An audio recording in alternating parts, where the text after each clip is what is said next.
Everyone, কেমন আছো তোমরা সবাই? আশা করছি ভালো আছো, আর আমিও বেশ ভালো আছি। তো অনেক দিন পর ভিডিও আপলোড করছি। আর অ্যাকচুয়ালি আমার পরপর এটা ডায়লগ হয়ে গেছে যে অনেক দিন পর ভিডিও আপলোড করছি, বিকজ আমি একটা ছন্নছড়া ইউটিউবার মতো একদমই টাইম পাই না ভাই। আর যদিও সেটা টাইম পাই তো এডিট করার হয়তো সময় পাই না, ভিডিও করা হয়ে যায়, তারপর স্টোরেজ ফুল হয়ে সব ডিলিট করতে দিতে হয়, ব্যাস হয়ে গেল। আজকে হচ্ছে 25শে ডিসেম্বর, তো সবাইকে জানিয়ে আমার তরফ থেকে মেরি ক্রিসমাস। আর আজকে সকাল থেকে ভাবলাম ভিডিওটা স্টার্ট করব, কিন্তু হয়ে ওঠেনি, এই কাজ পুজো এসবে চলে গেছে আজকে 7 দিনটা রান্নাবান্নাতে।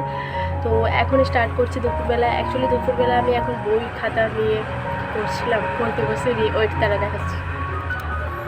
এই যে আমার ব্যাগের মধ্যে যা ছিল সব কিছু ঢেলে ফেলে, এমন কিছু জিনিস নেই বিছানার মধ্যে আমি আজ রাখিনি, তো যাচ্ছা তাই করে রেখেছি। ফাঁকিবাজি স্টুডেন্ট আমার মতো কে কে আছো অবভিয়াসলি হাত তোলো, ফাঁকিবাজির দিক থেকে তো অন্তত হাত তোলো। যাই হোক, সো ওইগুলো যখন বের করছি একটু পড়তে বসি, নাহলে আবার পকা খাবো। তো তারপরে একবার সন্ধ্যাবেলা চার্চে গিয়ে দেখা হচ্ছে। তো সন্ধ্যেবেলা এই যে যত মন তত সেজে নিয়েছি, কারণ অনেক দিন সাজাগোজা কিছু হয়নি। তো তোমরা অনেকেই জানো যে আমি এখন জিএনএম ট্রেনিংয়ে রয়েছি বর্ধমান এনটিএসে। তো নার্সিং মানে সাজাগোজা সব বন্ধ হয়ে গেছে প্রায়। তো বাড়ি এসে তাই আর সাজগোজ ছাড়িনি। এই শনিবার দিন বাড়ি এলাম, প্রায় 1 মাস পর, 1 মাসে বেশি হবে। তো চলো, আমার বর শাশুড়ি মা সবাই রেডি, এবার আমরা রওনা দিয়ে দিয়েছি চার্চের উদ্দেশ্যে।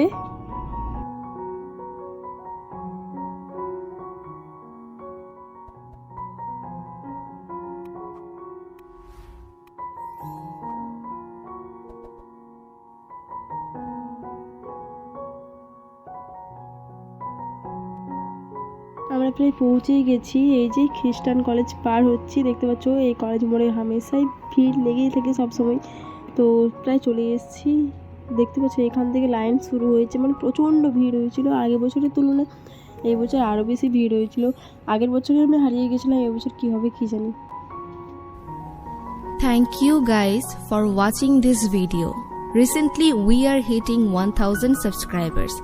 Thank you a lot guys for your love and support. আর এই সাইডে প্রোগ্রাম চলছে, দেখতে পাচ্ছ কি গান এটা আমি ঠিক বুঝতে পারছি না, কিন্তু ওই খ্রিস্টান ধর্মের কিছু একটা গান হবে যিশু খ্রিস্টের নিয়ে। তো বেশ ভালোই লাগছিল, আর চারিদিকটা এত সুন্দর সাজানো ছিল, মানে একটা কি বলবো, মন খুশি হয়ে গেছিলো দেখে পর।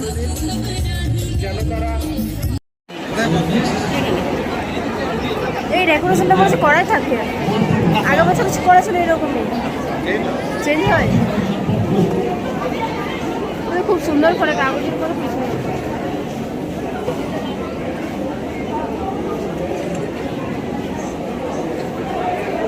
চলো মাদিকটা হয়ে বেরাবে।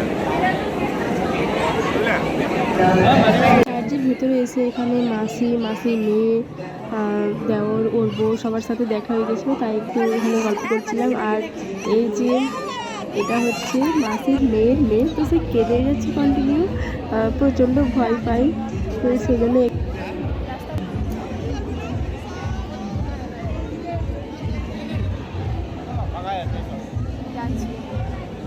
তো অবশেষে অনেক ভিড় কাটিয়ে শেষ পর্যন্ত আসতে পেরেছি। খুব সুন্দরভাবে সাজিয়েছিল, দেখতে পাচ্ছ। কন্টিনিউ কেঁদে যাচ্ছি এখন থেকে।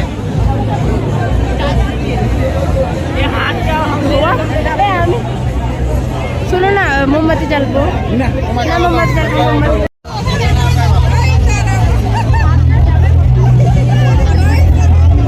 তারপর আমরা চার্চ থেকে বেরিয়ে গেছিলাম, প্রচণ্ড ভিড় ছিল যে জন্য আর ভিডিও করা হয়নি। তো ওখান থেকে বেরিয়ে আমরা বাঁকুড়া বাজারে চলে এসেছিলাম, কিছু জিনিস কেনাকাটা করার আছে, আমি নিয়ে যাব, সেই জন্যই অবশ্য এই জিনিস সব কিছু কেনা। তো চলো, আমি এরপর হয়তো ভিডিও করতে পারবো না, তো ভিডিওটা এখানে শেষ করছি। সবাই সুস্থ থাকো, ভালো থাকো, দেখা হচ্ছে নেক্সট কোনো ভিডিওতে। তো টাটা সবাইকে, গুড নাইট।